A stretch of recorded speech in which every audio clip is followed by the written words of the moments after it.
Welcome, I'm your TOEFL guide. Today we're tackling a fascinating academic text to sharpen your reading comprehension and logical reasoning skills. Let's master this together. If you found this helpful, make sure to subscribe to my TOEFL for more expert strategies. Let's keep pushing toward your target score together. The placebo effect, mind over matter.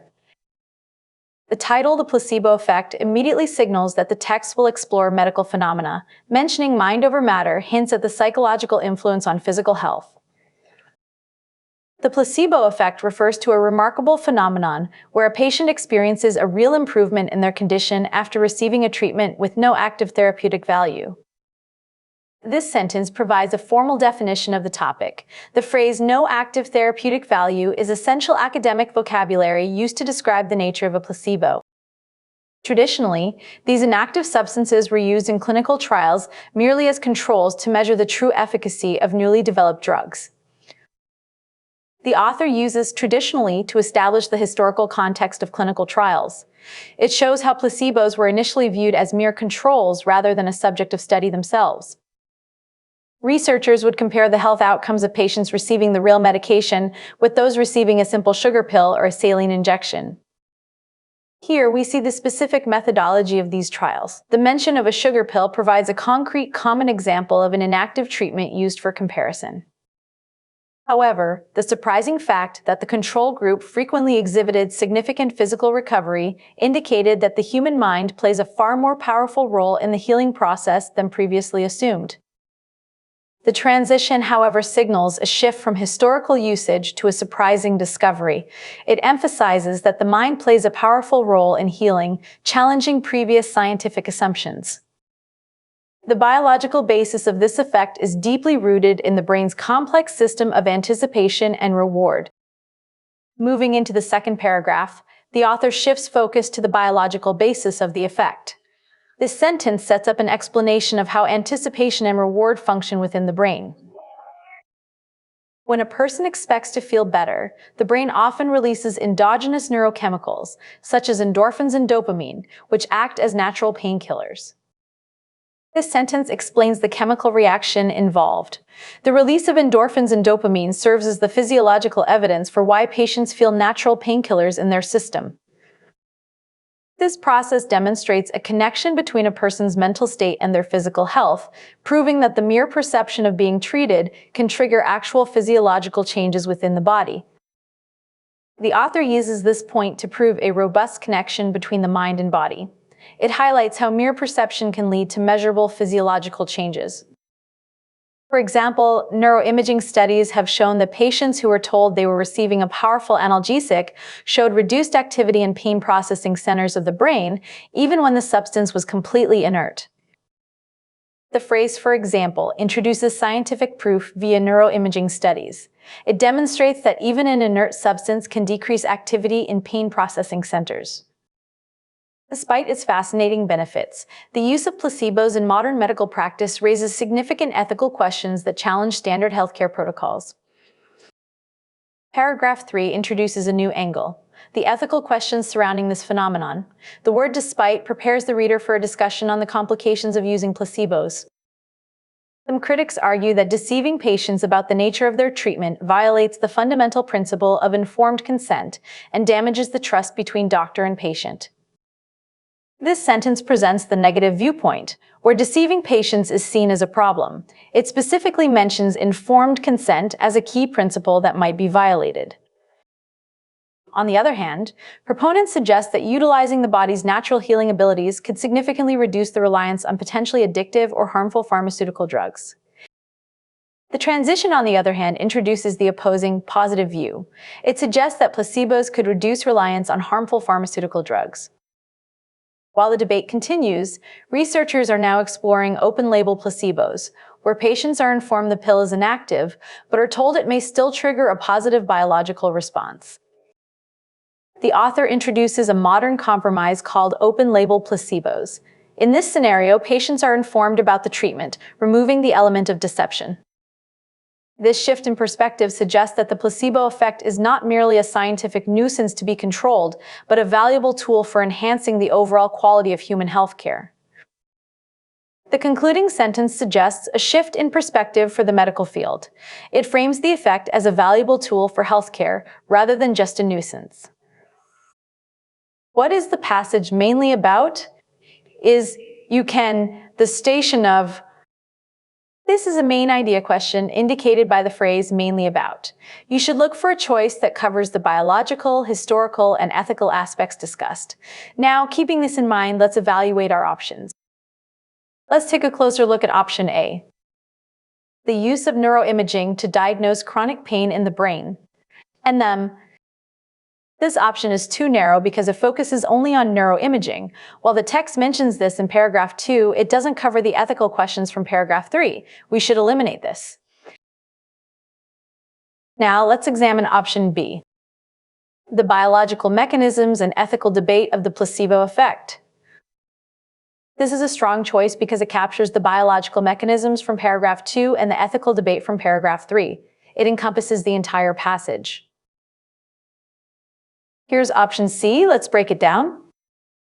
The difference between addictive pharmaceuticals and natural herbs.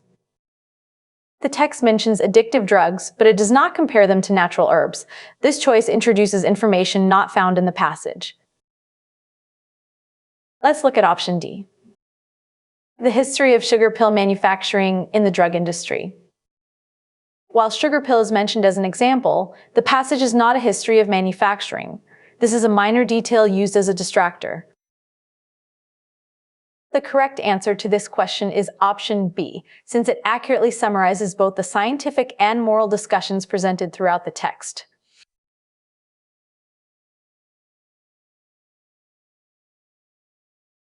The word in paragraph 2 is closest in meaning to. This is a vocabulary question asking for the meaning of robust. We need to look at the context of the connection between mental state and physical health. Now, keeping this in mind, let's evaluate our options. Let's take a closer look at option A. Invisible. Invisible. The word invisible doesn't fit here because the connection is described as having actual physiological changes that can be seen in studies. Let's eliminate it. Now let's examine option B.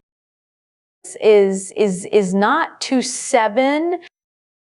The word fragile means weak, which contradicts the text's point that the mind plays a powerful role in healing. Here's option C. Let's break it down. Temporary. Temporary.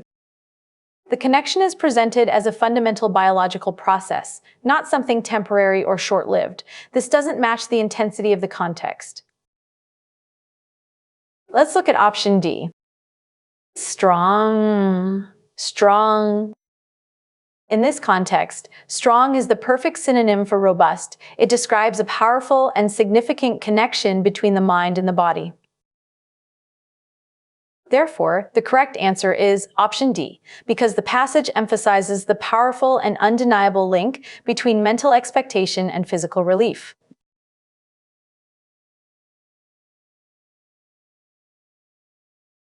According to paragraph 2, what does the release of endorphins and dopamine indicate? This is a factual information question. We need to find the specific indicate or result of releasing endorphins and dopamine mentioned in the second paragraph. Now, keeping this in mind, let's evaluate our options. Let's take a closer look at option A. That expectation can cause the brain to produce its own pain relief. This matches the text perfectly. The passage states that the brain releases these chemicals which act as natural painkillers when a person expects to feel better.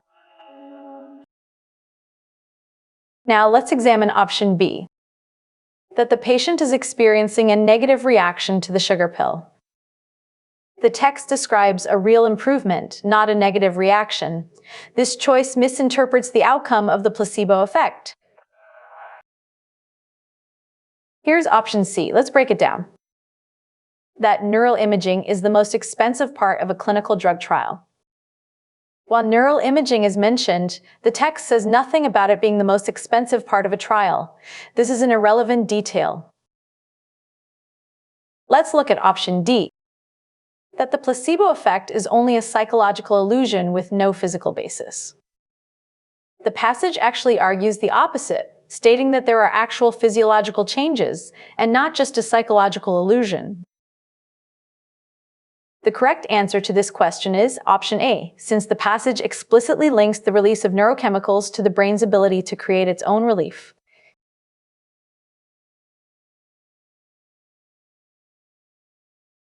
Paragraph 3 mentions all of the following as parts of the placebo debate except. This is an except question. We must identify which of these is not mentioned in the debate or discussion in paragraph 3. Now, keeping this in mind, let's evaluate our options. Let's take a closer look at option A, the total replacement of all surgeries with open-label placebos. The text mentions open-label placebos, but it never suggests the total replacement of all surgeries. This is an extreme exaggeration not found in the text. Now let's examine option B, the potential violation of the principle of informed consent. This is mentioned in the text. Critics argue that placebos violate the principle of informed consent. Since it is in the text, it's not the answer for an except question. Here's option C. Let's break it down. The possibility of reducing reliance on harmful medications. Proponents in the text suggest placebos could reduce reliance on harmful pharmaceutical drugs. Since this is mentioned, we eliminate it. Let's look at option D, the exploration of treatments where patients know the pill is inactive. The passage describes open-label placebos where patients are informed the pill is inactive. This is discussed in the text, so it's not the except item. Therefore, the correct answer is option A, because the passage never discusses replacing surgeries with placebos, making it the only detail not mentioned.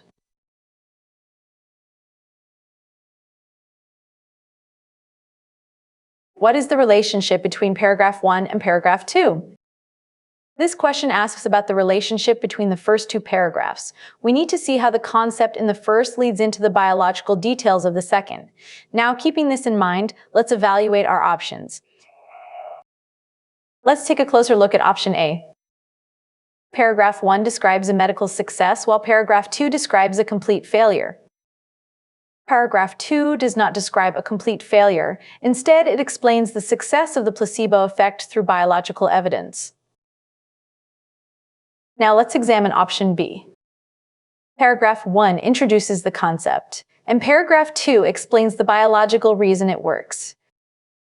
This is correct. Paragraph 1 introduces the concept of the placebo effect, and paragraph 2 moves on to explain the biological reason why it occurs. Here's option C. Let's break it down. Paragraph 2 provides evidence that contradicts the historical data in paragraph 1. Paragraph 2 actually supports the findings in paragraph 1. It does not contradict the historical data mentioned earlier. Let's look at option D. Paragraph 2 describes the ethical problems that were first introduced in paragraph 1. The ethical problems are actually introduced in paragraph 3, not paragraph 1 or 2. This choice confuses the structure of the passage. The correct answer to this question is option B, since the passage follows a logical progression from a general introduction to a specific scientific explanation. When answering TOEFL reading questions, always identify the specific paragraph mentioned in the stem to save time. For except questions, use a process of elimination by checking each option against the text. Finally, pay close attention to transition words like however or despite, as they often signal the answer to rhetorical purpose questions.